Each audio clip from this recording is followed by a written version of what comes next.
ప్రపంచవ్యాప్తంగా ఏదో ఒక రకమైన దాడులు హిందువులపై జరుగుతూనే ఉన్నాయి.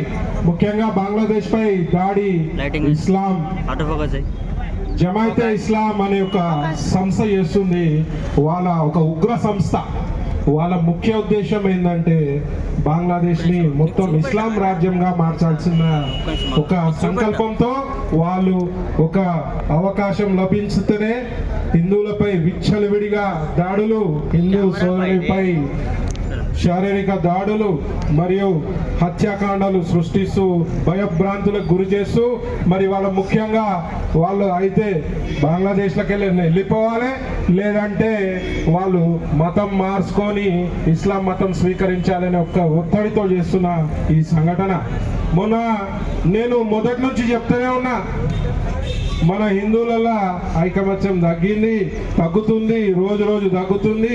ఎంతసేపు నేను బాగున్నానా, నా పిల్లలు బాగుర్రా, నా పిల్లలు అమెరికా పోయిర్రు, ఆడ చదువుతుర్రు, 10 లక్షల ప్యాకేజు 20 లక్షల ప్యాకేజ్ అని మాట్లాడతారు. అరే హిందువులందరూ బాగుండాలి, కులం గురించి కొట్లాడతారు. కులం ముఖ్యం కాదురా నాయనా, మతం ఉంటేనే కులం ఉంటుంది, మతం లేని కులం ఏ నుంచి వస్తుందని నేను సందర్భంగా ప్రశ్నిస్తున్నా. కానీ జనాలకు అర్థమైతలేదు. ఇవాళ హిందుత్వము మనము ఒక పాట ఉన్నది, ధర్మం గెలవని చోట తప్పదు కత్తుల పాట అని చెప్పి. అది పాలసీ బాగుండాలి.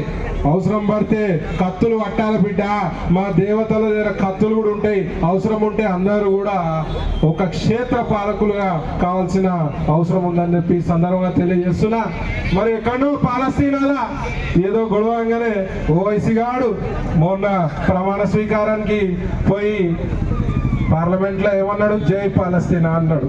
మరి అలా హిందువులపై దాడులు జరిగితే ఈ సెక్యులర్ కుక్కలు ఉరుతూనే ఉంటాయి. సెక్యులర్ కుక్కలు దునియా సెక్యులర్ కుక్కలు ఉడుతున్నాయి. దశాబ్దంలో నేను చూసిన 10 ఏళ్లలో ఎన్ని సెక్యులర్ కుక్కలు. ఏమనంటే వాళ్ళకు వాళ్ళు చెప్పుకుంటారు మేము మేధావులమని. మేధావులు కాదు, తొప్పకట్ట కాదాలు. అత్యంత నీచమైన హిందూ వ్యతిరేక శక్తులు ఇవన్నీ హిందూ వ్యతిరేక శక్తులు. ఇవాళ భారతదేశంలో నివసిస్తున్న ఉగ్రవాదులు ఎవరన్నా ఉండంటే ఈ సెక్యులర్ వాదులు అని చెప్పి సందర్భంగా తెలియజేస్తున్నాయి. వీళ్ళందరూ మన శత్రువులుగా భావించాలి. ఒక ఇస్లామే కాదు, గొర్రెబిడ్డలు అలాగే ఉన్నాయి. మళ్ళీ వాళ్ళు శాప కింద నీరు లెక్క ప్రచారం చేసుకుంటూనే ఉన్నారు. మొన్న ఒక గొర్రెబిడ్డ పాస్టర్ అడిగిండు నన్ను, అయ్యప్ప స్వామి కొండపోతున్నారు కదా, అయ్యప్ప స్వామి యాక్సిడెంట్ చనిపోయారు, మీ అయ్యప్ప స్వామి ఏం చేయలేదా అని అడిగిండు నన్ను. నేను చెప్పిన, మీ ఏసయ్యకు శిలువేస్తే ఆయన ఏం చేసుకోలేదు, మా అయ్యప్ప స్వామి సంగతి తర్వాత చూద్దాం బిడ్డ, ముందు మీ సంగతి చూసుకోండి అని చెప్పిన. ఇట్లా రకరకాల మాయ మాటలు చెప్పి వీళ్ళు శత్రువులు. ఇవాళ హిందుత్వము పై దాడి అంటే ఒక ఫిజికల్ దాడి చేయాల్సిన అవసరం లేదు. ఎన్నో రకాల ప్రమాదాలు ఉన్నాయి ఇవాళ హిందుత్వానికి. 360 డిగ్రీస్గా మనం టార్గెట్ చేస్తున్నారు. మత మార్పిడి కుక్కలు, జిహాదులు, లవ్ జిహాదులు, రకరకాల లవ్ జిహాదులు అవుతున్నాయి. ఎంతో మంది ఆడపిల్లలు మన ఆడపిల్లలపై పడుతూ దానికి ఫండింగ్, ఉగ్రవాద సంస్థలు, ఇవన్నీ తిప్పికొట్టాలంటే హిందువులందరూ ఏకం కావాల్సిన అవసరం ఉంది. మరి హిందువులందరూ అంత ఏకమై ఉన్నారా అని నేను ప్రశ్నిస్తున్నాయి. అలా ఎవరికారు మనసులో ప్రశ్నించుకోవాలి. మనం ఇలా ఎవరన్నా దాడి చేస్తే మరి ఎంతమంది స్పందిస్తుర్రు? చాలా తక్కువ మంది స్పందిస్తున్నారు. ఎవరు చూడు హిందువులంటే లోకం అయిపోయింది. హిందూ దేవుళ్ళపై అడ్డగోలు వ్యాఖ్యలు. ఏమన్నా అంటే వాక్ స్వాతంత్రం అని మాట్లాడతారు. వాక్ స్వాతంత్రం ఉన్నంత మాత్రాన పక్కని మనోభావాలు కించపరిచే హక్కు ఎవరికన్నా ఉందా అని నేను ప్రశ్నిస్తున్నాయా. ఇవాళ పైరి నరేష్ గారికి పడ్డాయి కదా తనులు, మాట్లాడుతున్నాడు. ఇవాళ కదిరి కృష్ణ గారికి కూడా వాడాలని చెప్తున్నాను. ఇవాళ పోలీస్ శాఖ వారు, ప్రభుత్వం గట్టి చర్యలు తీసుకోవాలి. వేరే వాళ్ళ మనోభావాలను కించపరిస్తే, ముఖ్యంగా హిందువుల మనోభావాలను కించపరిస్తే బిడ్డ మేము రోడ్లపైకి వస్తే మాత్రం తలలు నాలుకలు తెగ్గొడతామని చెప్పి సందర్భంగా తెలియజేస్తున్నా. మీతోటి శాత కాకపోతే చెప్పండి, మేము రంగంలో దిగుతాం. మరి శాంతి భద్రతల సమస్య వస్తే మీరు కట్టుకోగలుగుతారా అని చెప్పి ఈ సందర్భంగా నేను అడుగుతున్నా ఈ ప్రభుత్వాన్ని. మనం ఓటేసే ముందు ఆలోచించాలి ఎవరికి ఓటేస్తున్నామని. ఇవాళ సెక్యులర్ కుక్కలు ఎవరైనా మాట్లాడుతున్నారా కాంగ్రెస్ వాళ్ళని అడుగుతున్నాను. ఎవరు స్పందిస్తలే.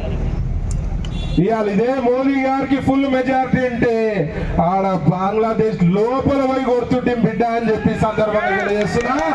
ఆయన కూడా మోదీ గారు ఊరుకోరు. ఆల్రెడీ వారికి ఇచ్చిన అవసరం పడితే భారత ఆర్మీని బంగ్లాదేశ్ లకు పంపించి మరి మన హిందూ సోదరులను కాపాడతారని చెప్పి సందర్భం తెలియజేస్తున్నా.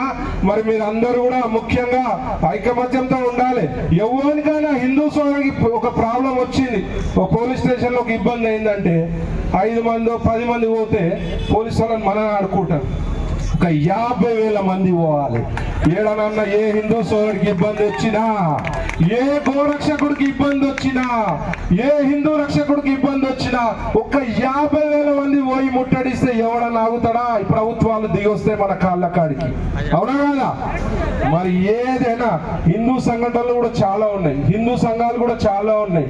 అన్ని సంఘాలు ఏదైనా ఇష్యూ అయినప్పుడు, ఏదైనా సందర్భంగా ఏదైనా ఇబ్బంది అయినప్పుడు అన్ని సంఘాలు కూడా ఏకం కావాల్సిన అవసరం ఉందని చెప్పి సందర్భంగా తెలియజేస్తూ, మరి సమయాభావం ఉంది, ఇంకా కసిగా మాట్లాడాలని ఉంది కానీ మాట్లాడలేకపోతున్నా. టైం అయిపోతుంది, ఇంకా వక్తలు ఉన్నారు కాబట్టి అందరూ కూడా కలిసిమెలిసి ఉండాలి. ఏ హిందూ సోదరుకి ఏ ఇబ్బంది అయినా అందరం ఫైట్ చేద్దామని చెప్పి సందర్భం తెలియజేస్తూ నాకు అవకాశం ఇచ్చిన చైతన్య గారికి